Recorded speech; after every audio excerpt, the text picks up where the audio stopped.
What did you think of the interviews? I found them fascinating, at times very, very sad.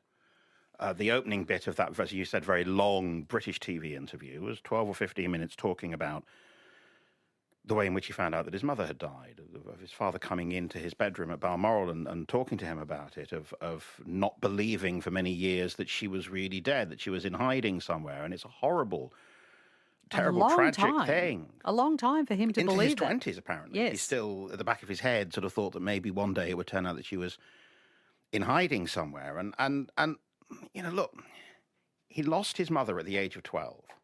For anybody, that would be a life-defining tragedy that would be very difficult to move on from. If you do it in public, and I remember those pictures of Harry and William going out into these crowds days after their mother had been killed, shaking hands with people. Looking at flowers. About why were their hands wet? It's because they were wiping away tears and picking up the flowers and all of these kind of things. Things that you should not be making a 12-year-old do in that situation.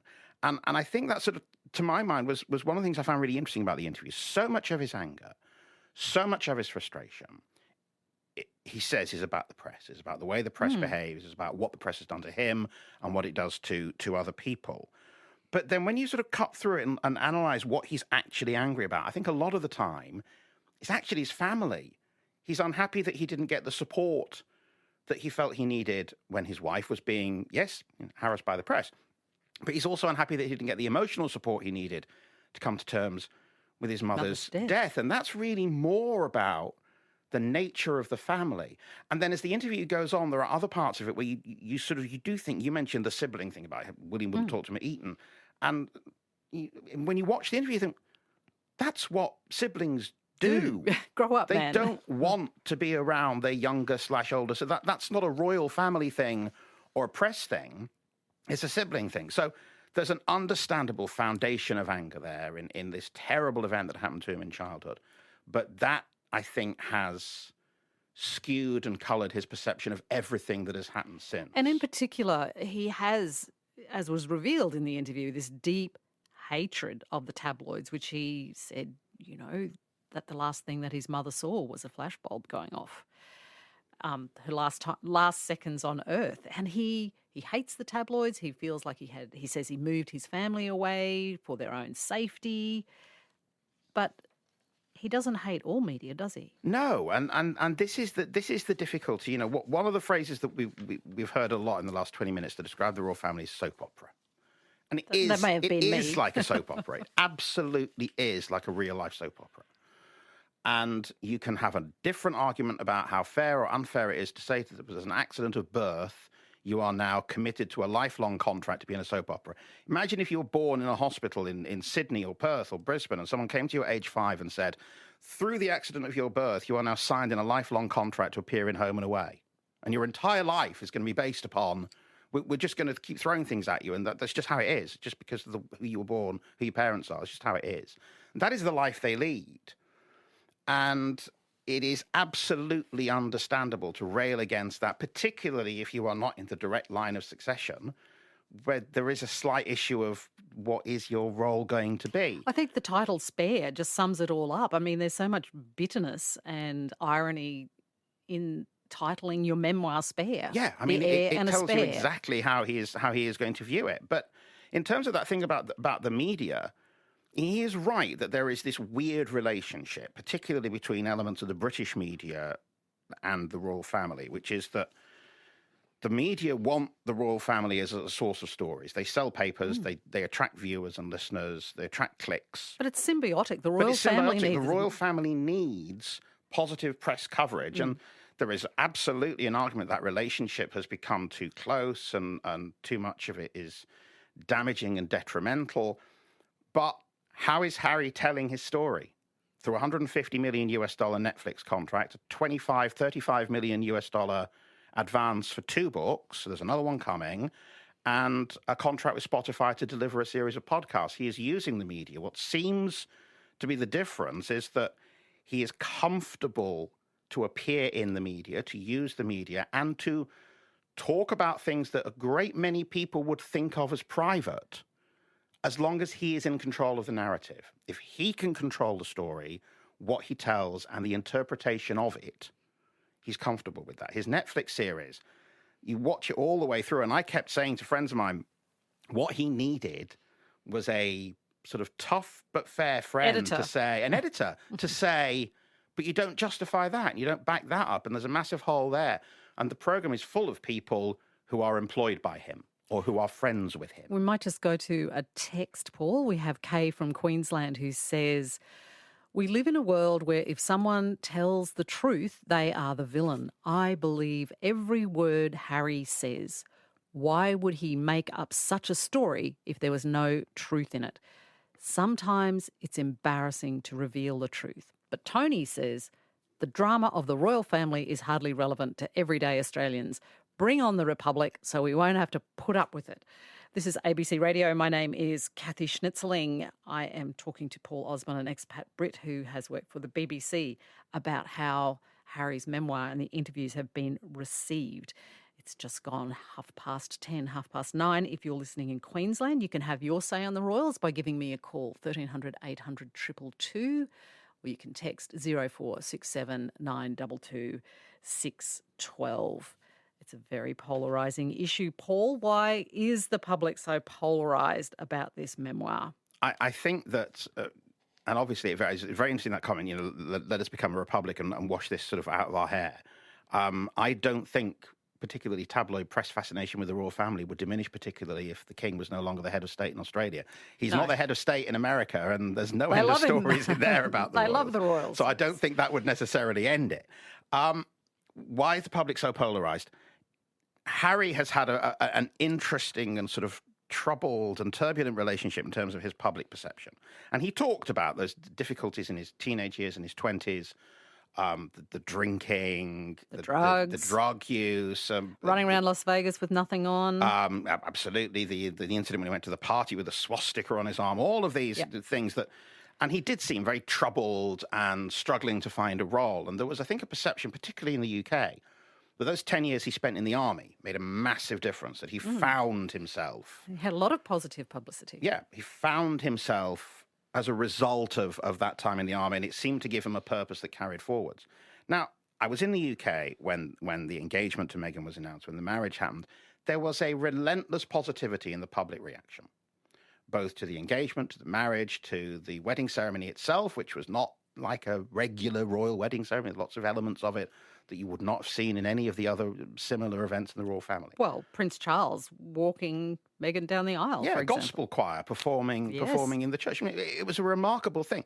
There's no question that all the way through this, there were newspapers that were writing things about Meghan that were, at its most basic, really unpleasant and quite possibly motivated by racism. And there's no doubt that she has been subjected to coverage and criticism that is motivated by race.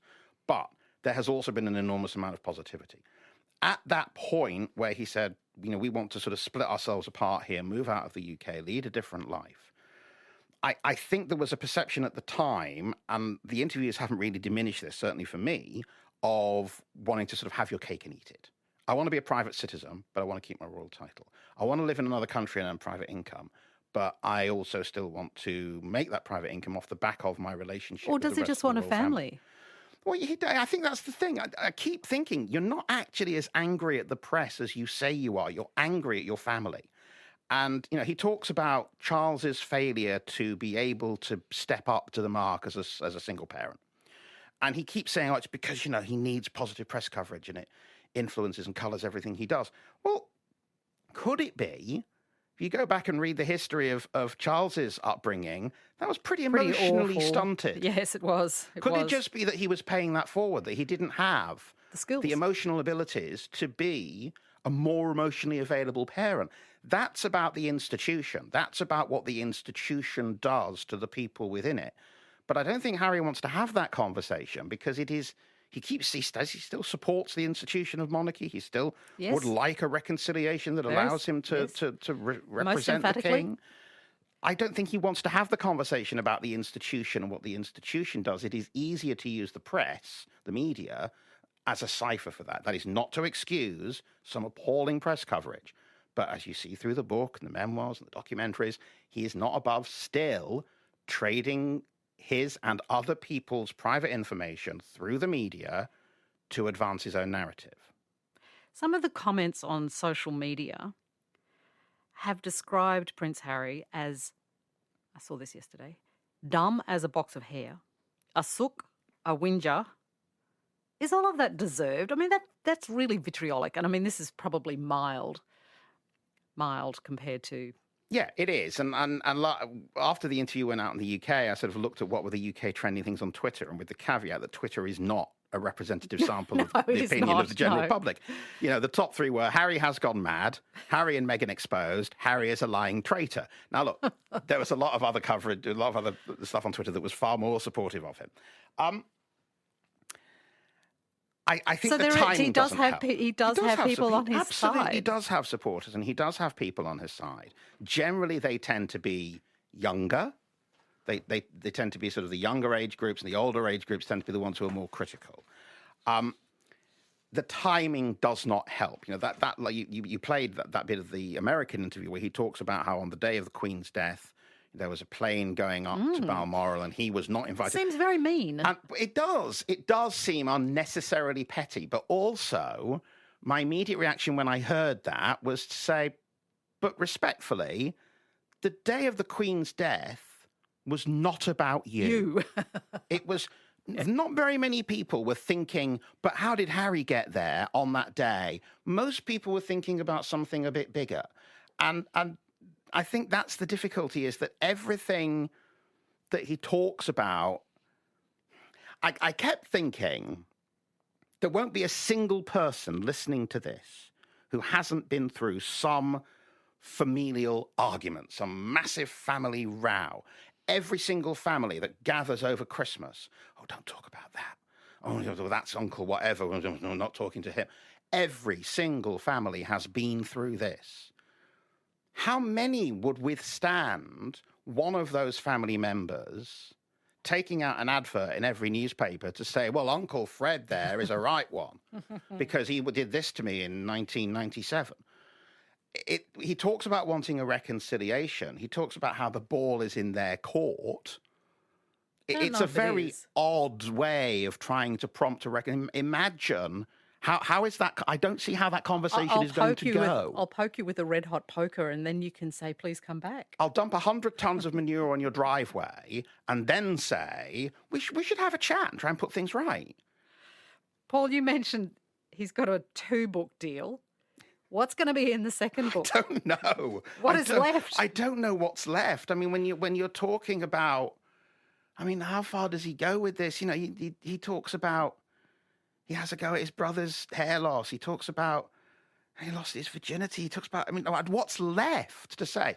And this is actually, in the longer term, what would concern me if I was someone who was advising them on how to develop a longer term sort of career and generate, because they will still need to generate media interest in what they do. That is the currency that they work in, is generating attention. And you know, the royal family is like a soap opera, and like a successful soap opera, it evolves and changes over time. It throws in new characters, tragic departures, sudden twists of fate that make sure that every time that an episode ends, you want to come back the next time and watch the next one. Harry and Meghan's storyline within that soap opera is that they are angry and unhappy and disgruntled at the way they have been treated. And now they are no longer part of that soap opera themselves. That storyline isn't going to change or develop. So if, as I suspect, the second book, the second Netflix series, the second set of podcasts are about their charitable work, the concerns, the campaigns, the issues that they are worried about, who's going to watch that? And that's just terrible things about us as a society. It does. That we want the conflict. Isn't it awful how Harry has fallen out with his? Oh, but it's good, isn't it? It's good, and let's clear the schedules for 2 hours to watch it. Let's have a heated debate about it. But isn't it awful? But the reality is, if book 2 is my humanitarian work, my concerns for this, that, and the other, it is not going to sell. And I have a feeling that is what he is thinking, because certainly in the British TV interview, he talked about this phase of interviews and documentaries and things. is a necessary part of moving on, of looking back and dealing with the past, and then you can look forward. To If his I was work. his publisher, I'd be thinking, oh, what's the second one going to be? Because of that. Paul, just to wrap up, what do you think Prince Harry's place in history will be? I don't know at the moment. And I think it's still, you think there have been so many twists already. I find it very hard to see that there is going to be a reconciliation here. Um, and you mentioned the 1951 memoir of the abdicated king. Who was certainly, in terms of British coverage, was perceived as this disgruntled king across the water living in exile in Paris, who in the end, whether rightly or wrongly, chose not to proceed with the duty bestowed upon him by birth. I think the danger is that Harry runs the risk of being put in a similar box of disgruntled royal, and that will then define everything else he tries to do. And I think that is probably going to be a very frustrating thing when in 10 or 15 years' time he wants to do something else, and he sits in a room like this to talk about it, and what they want to talk about is, when was the last time you spoke to William? When was the last time you spoke to Charles? When was the last time you had everyone round for a barbecue in the garden at Balmoral? I think that's probably quite a frustrating path. And a very high risk. Paul Osborne, thank you very much for your time this morning.